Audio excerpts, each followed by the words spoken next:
Good evening. You're watching the news tonight, your daily roundup of all that has happened across India and the world. I'm Ishan Russell, and tonight our special focus is on Prime Minister Narendra Modi, who's about to complete 1 year in office, and today he came back from his three-nation tour and held a meeting with his top ministers to decide the future course of action, to review performance, and the opposition also reviewing his performance rather critically. We'll be talking about all this to a special guest, but first the headlines we're tracking right now.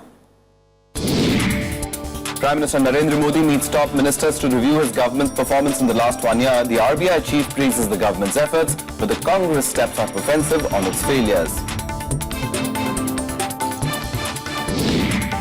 The power tussle in Delhi intensifies. Kejriwal blames centre of trying to rule Delhi through the Lieutenant Governor. Najib Jung reiterates his authority by cancelling all appointments made in the last 4 days.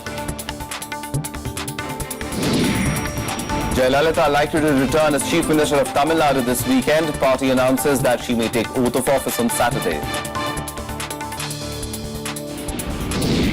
Malaysia and Indonesia strike a deal to end the Asian migrant crisis. Deal allows thousands of migrants temporary shelter before initiating their repatriation. And Harbhajan Singh makes a comeback to the Test side as the BCCI announces the team for the Bangladesh tour. Virat Kohli to lead in Test, while Dhoni will lead in the One-Dayers.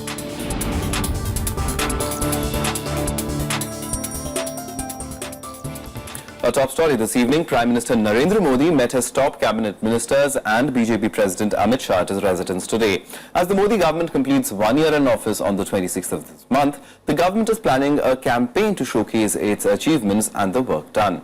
Now, the campaign will focus on the government's work in the social sector, including the Jan Dhan and the farmers' insurance schemes.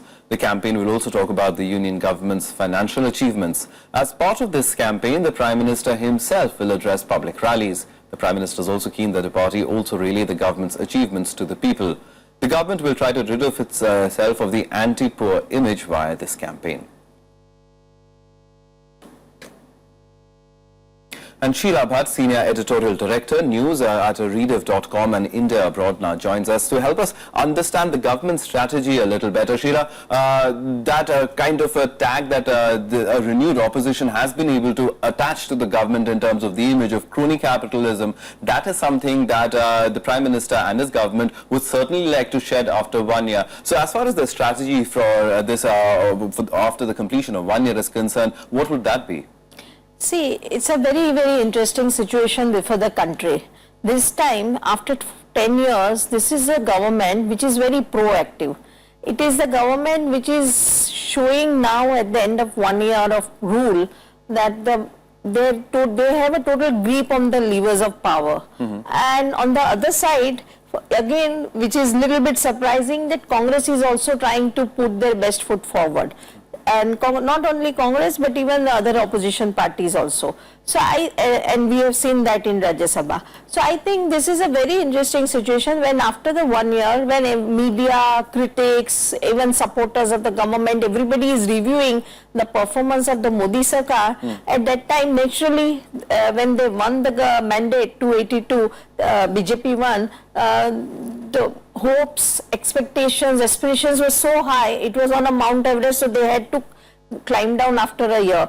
But at the same time, my personal feeling is the way, if you read all Modi at 1 year, the government after 12 months, I think a lot of criticism is coming out, and I think that will help immensely this government because instead of carrying a burden of a very high and unrealistic hopes, now in the second year they will enter with little less burden of hopes, because when you carry people's unrealistic expectations, then you are in a trouble, particularly the politicians. So I think it's a very interesting situation where government is showing very aggressive combative nature of their performance, and on the other side Congress is also keeping their Right. powder dry. So I think it's a very interesting situation we are seeing, and it is an advantage people, because a lot of debates are coming out. Every single issue, on every single issue, government is being questioned. And Right. even and interestingly, government is not keeping silent, it is giving back answers also, Right. and counter arguments also. All right, Sheila, do stay on with us because you mentioned the Congress party and its strategy. So the Congress has decided to step up its offensive against Prime Minister Narendra Modi and his government. Questioning his foreign tours, the Congress party asked him to clarify on how the country had benefited economically in the last 1 year. The party also accused the Prime Minister of defaming India abroad in his speeches. Meanwhile, party Vice President Rahul Gandhi blamed the centre for not doing enough back home for the farmers. On the eve of the Modi government's 1 year in office, Congress has decided to step up its offensive. The party has planned executive counter-campaign against the government's version that the economy is slowly getting back on track. Questioning several foreign tours undertaken by the Prime Minister in the last 1 year, Congress questioned how far it has benefited India. It also took a dig at the government for trying to push through key reform bills without proper scrutinies. When he became Prime Minister, he said, maximum government, maximum governance, minimum government. 1 year later, what we see is maximum arrogance, one-man government. Congress Vice President Rahul Gandhi, who is on tour to his constituency Amethi, also questioned the government's efforts to help distressed farmers in the country. He continued to target the Prime Minister, accusing him of bias towards industrialists. Unanimously her party के जनप्रतिनिधियों ने कहा कि centre की सरकार, चाहे वो PMGSY हो, चाहे वो इंदिरा आवास हो, वो अमेठी के साथ सही व्यवहार नहीं कर रही। यही मैं फूड पार्क के बारे में कह रहा था, और यही हमारे जो अलग अलग स्कीम्स हैं वो काम वहीं भी हो रहा है। The characterization of this government is that of arrogance.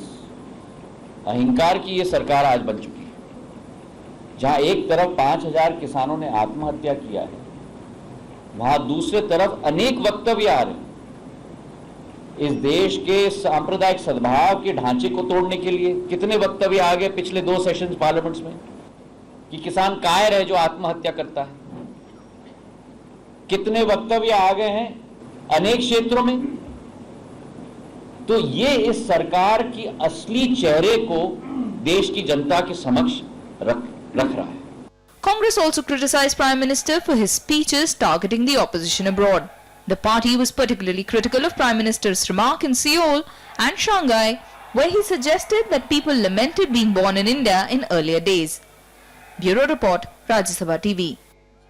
And we have with us Sheila Bhatt, a Senior Editorial Director of News at Rediff.com and India Abroad. Sheila, we're talking about the opposition. It's suddenly found renewed vigor. I mean, a year ago, the opposition was absolutely down and out, and till a few months ago, it certainly seemed that the Modi government would hardly meet any resistance. But the Congress has somehow managed to pull the forces behind it. Sonia Gandhi, especially leading from the front, and now Rahul Gandhi taking over the reins. See, I don't see Congress's attack on the government as really a big threat for the government, just because I think Rahul Gandhi is actually doing everything to make his own position within his own party stronger. Right. I think his entire strategy, his public performance and everything is addressing more to the Congress and congressmen and Congress cadres, which is totally demoralized. So I think Rahul is doing good things since he has come back from a mysterious holiday abroad. But on the balance, I feel he is more addressing his own party and trying to whip up some kind of energy and enthusiasm. But Narendra Modi and his government, his cabinet ministers, certainly they are facing a very serious criticism. But actually, I don't think Congress exactly can address all those and can get big advantage out of it for 2-3 reasons. One is that Congress is very weak in all the states which are going to election, particularly except Punjab. Punjab still Congress has a good chances, but in Bihar, in Assam, they are really facing crisis. Secondly, Congress, who are helping Rahul Gandhi, they are all sons and daughters of congressmen, so dynastic flavor is still very much in vogue in Congress. Jyotirmay Scindia, son of Gogoi, Susmita Dev, everybody, they are all sons and daughters of elder congressmen. So I think this will also not work much in favor of party. On the balance, I feel that Congress certainly is doing better than before and better than expected, but it is more to strengthen their own house. All right, more to strengthen their own house. And people can't forget so easily, so soon, how much despair they were facing for last 5 years in the second rule of Congress. The end of the UPA too, of course, led to that a massive mandate for Narendra Modi. But if we talk about from the people's perspective, my final question to you, Sheila, about how would the people, what are you hearing about the voices from the people about expectations from this government, and have they been fulfilled as we are completing 1 year? See, there are problems government is facing. The people, expectations were so high, and on the ground you don't see such big radical changes. And as we all of us know, radical changes can't come within 12 months. Country is not made even within half a century. It takes centuries to make a country. Right. And particularly, what do we want? We want good drinkable water. We want clean air. We want roads. We want good civic system in all the cities and towns of India. All these are very big demands, and which will require lakhs and crores of rupees. So naturally, government is not performing as expected by people in April 2014. Right. But I think there is two things is happening, please. I think everybody should understand, but I think Congress has got things right on this issue, and that is this Modi government is trying to change the template of governance and particularly the model of development. Modi government wants to change agro-based in India to industry-based and to shift lot of, they want India's GDP to grow on basis of industry and services also. Right. So to do that, to change over dependence of large number of population on agriculture, they are trying to bring changes, and that is very difficult thing to do in India, where country is still village bound and still dependent on farming. So I think that is the real crux of the matter, where very difficult, very delicate and very sensitive thing this government wants to do, and that's why Congress is it seems that it's gaining little ground, and people are still listening to now, so soon listening to them, even though they got defeated in 2014.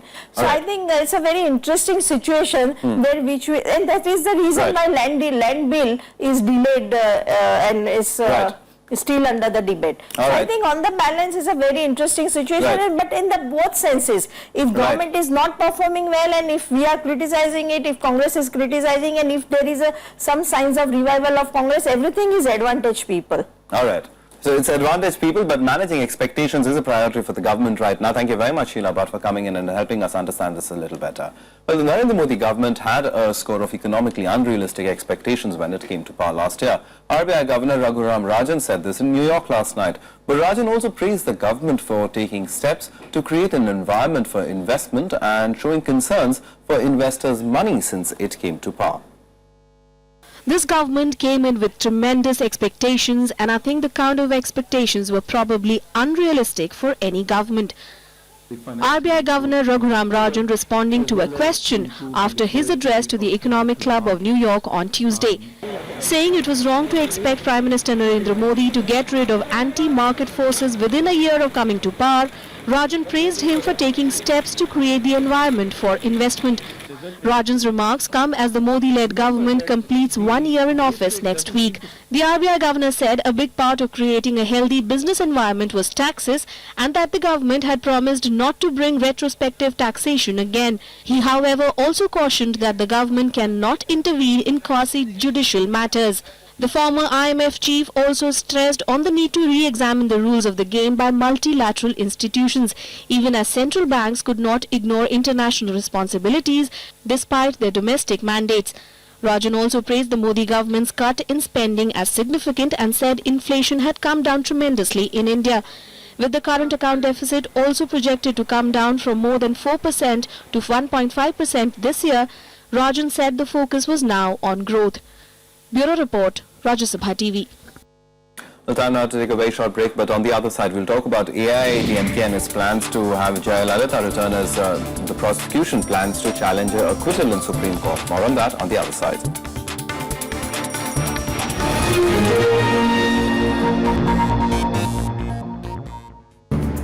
आजादी के बाद कैसे बदला परिवेश, कैसे बनी संसद, कैसे उठा देश। When the world sleeps, India will awake to life and freedom.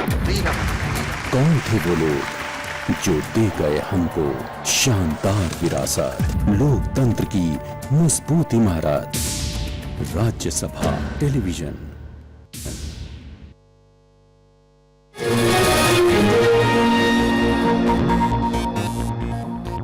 Welcome back. You're watching the news tonight. Now, the power tussle in Delhi has reached the Prime Minister's doorstep. Chief Minister Arvind Kejriwal wrote a letter to Prime Minister Modi today urging that his government should be allowed to function independently. In the escalating standoff, Delhi Lieutenant Governor Najib Jung reiterated his authority in a letter to Kejriwal. Both Kejriwal and Jung have approached the President and the centre, but there seems no end to the crisis just yet. It has been over 4 days now, but the increasing power tussle between the Delhi government and Lieutenant Governor hasn't shown any sign of dying down soon. A day after meeting the President over the issue, Kejriwal wrote a letter to the Prime Minister accusing the centre of trying to rule Delhi through Najib Jung. He had already instructed his officials not to follow orders from the LG and have made at least 2 appointments without his consent. However, Jung also hit back at Kejriwal. He wrote a letter to the Chief Minister asserting his authority in the national capital. He cancelled all bureaucratic transfers and postings made by the Delhi government in the last 4 days. Meanwhile, Home Minister Rajnath Singh met President Pranab Mukherjee on Wednesday. He clarified that the centre does not wish to intervene in the matter. However, Congress criticised both Aam Aadmi Party and BJP for the present crisis. इस संबंध में राष्ट्रपति जी से हमारी कोई चर्चा नहीं हुई है दिल्ली के संबंध में। मैं समझता हूं कि एलजी को, चीफ मिनिस्टर को, दोनों को आपस में बैठकर इस समस्या का समाधान निकालना चाहिए। No officer would like to come in between the centre and state government's power tussle. As I have said earlier also, both these parties, both these governments are trying to use these officers as football to play their own power turf games. This is unfortunate and unprecedented. The appointment of Shakuntala Gamlin as acting chief secretary last week had triggered a full-blown war between the Aam Aadmi Party government and Jung, with Kejriwal alleging that the LG was trying to take over the administration. Each side has since appointed some officials in senior positions which were declared void by the other. With inputs from Anu Devan, Bureau Report, Rajya Sabha TV.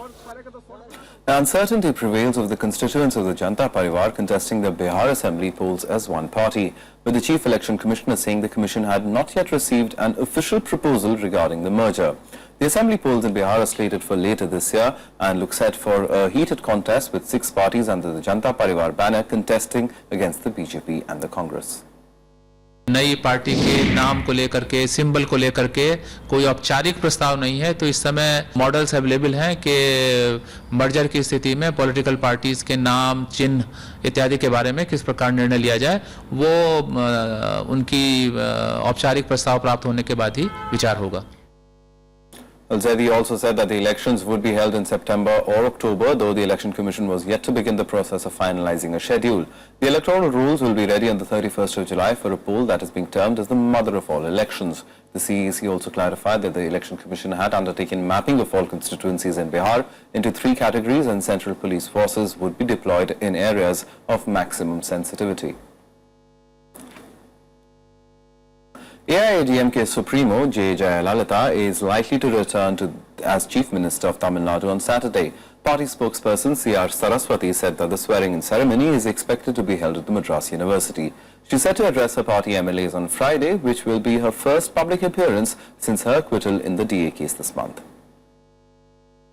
The stage is set for the Amma's return to power in Tamil Nadu.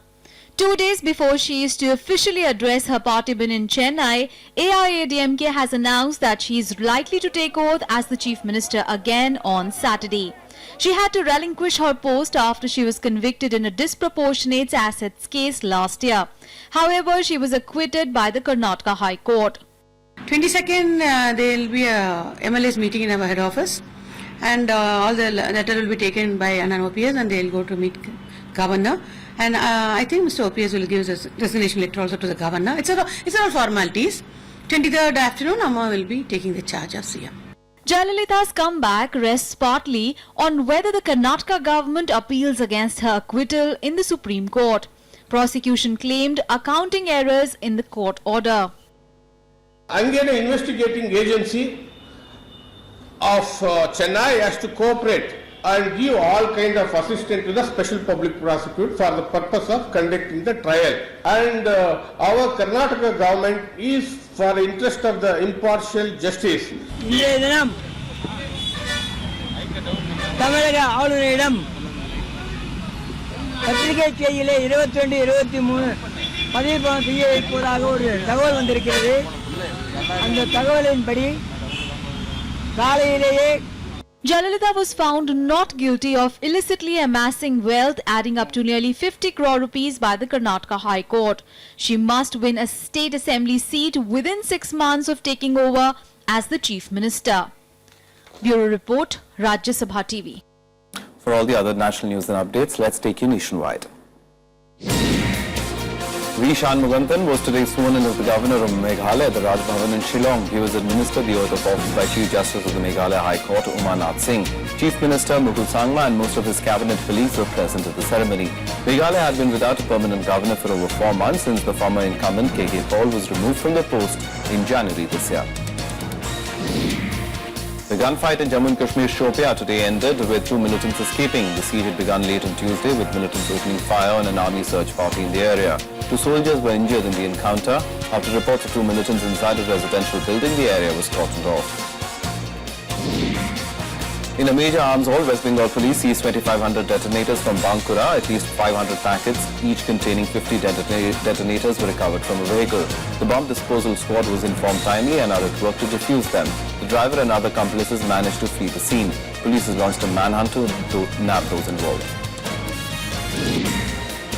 A massive fire broke out at an oil mill in Kanpur since last night. Dozens of fire tenders were called in to douse the fire. It took a few hours before the fire was brought under control. The cause is yet to be ascertained. However, there was no loss of life reported. Now on to some international news. A breakthrough deal has been signed by Malaysia and Indonesia to resolve the migrant crisis. Following a high-level meeting in Kuala Lumpur, the two countries agreed to take in the asylum seekers. Even as the announcement was made, hundreds of stranded migrants from Bangladesh and Myanmar were rescued by fishermen from Indonesian waters. A breakthrough deal in the Asian migrant crisis. Indonesia and Malaysia signed a resettlement and repatriation agreement even as Thailand opted for a not in my backyard policy. They have just one condition, that the international community resettle them within a year. Indonesia and Malaysia agreed to continue to provide humanitarian assistance to those 7,000 irregular migrants still at sea. We also agreed to offer them temporary shelter, provided that the settlement and repatriation process will be done in 1 year by the international community. Hours after the agreement, the missing migrant boat was found by the fishermen, the same boat that was found drifting off the Thailand coast last week. It is just one of the several boats carrying thousands of Bangladeshi and Rohingya migrants adrift in the Andaman Sea. Sampai sekitar jam setengah 8 gitu, Pak. Siapa yang selamatkan, Bang? Yang menyelamatkan nelayan tempat, Bang. Ngantar kemari, terus kita proses, selanjutnya kita hitung jumlah semua 324 orang. As migrants were brought ashore, they said that they were towed out to the sea 3 times by Thai and Malaysian navies. They also described how Malaysian authorities escorted them virtually the whole way to Indonesia, warning them never to return. Following a crackdown on human trafficking, smugglers abandoned several ships full of migrants, many of them hungry and sick, resulting in an international humanitarian crisis. Bureau Report, Rajya Sabha TV. Well, time now for some other news and updates from around the world in Global Buzz. North Korea has cancelled an invitation to UN Secretary General Ban Ki-moon to a factory park. The complex is jointly run by North and South Korea. The UN chief said he was keen to visit the Kaesong Industrial Park north of the heavily fortified Korean border to help improve ties between the two sides. The complex was established over a decade ago when a previous government of South Korea was pursuing a sunshine policy of friendship with its reclusive northern rival. The Iraqi government has made a desperate call for volunteers to bolster its shattered army after suffering its worst defeat at the hands of the Islamic State. Prime Minister Haider al-Abadi said extra recruitment was vital to efforts to recapture the key city of Ramadi, which fell into IS hands on Sunday. Abadi said the Iraqi people needed to stand unified and called for voluntary recruitment to the army. Chinese and Russian naval ships conducted replenishment and escort drills in the Mediterranean in their ongoing joint naval exercise. During the replenishment drill, 9 ships from both countries made a formation and completed a simulated escort mission. The exercise, lasting from 18th to 21st May, is the farthest that the Chinese Navy has taken part in outside home waters. Well, some sports now. The BCCI announced India's 15-member squad for the upcoming Test series against Bangladesh. Off-spinner Harbhajan Singh is set to make a comeback to the Test squad after 2 years. Wicketkeeper Ridhiman Saha will replace Mahendra Singh Dhoni behind the stumps in the Test. Out rest sought by some of the senior players, the BCCI announced a 15-member Indian squad for the upcoming tour of Bangladesh. Virat Kohli has been retained as the captain of the side since MS Dhoni decided to quit the longest format of the game during the series Down Under. The national selectors have chosen a full-strength squad, keeping India's poor overseas record in mind. कोई player ने ना BCCI को या मुझे phone किया या कहा. Everybody reported fit except Mohammad Shami, who is recovering and he will be available after 4 weeks. Otherwise, everybody was available for the selection. Off-spinner Harbhajan Singh has been picked for the Test squad after a gap of 2 years. He last played a Test match in March 2013 against Australia.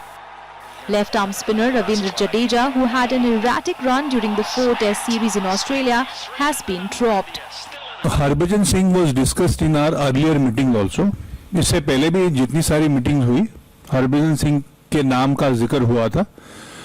Particularly regarding this Bangladesh tour, the selection committee, I am speaking on behalf of selection committee, उनकी तरफ से मैं बात कर रहा हूँ कि हरभजन को लिया गया है, खास करके जो बांग्लादेश की बैटिंग स्ट्रेंथ है और जितने लेफ्ट हैंडर्स उनके साइड में है, उसको नज़र रखते हुए selection committee felt that a second off spinner is needed, and we had a selection committee also had a long discussion with the captain Mr. Virat Kohli on this issue, and then the decision was taken.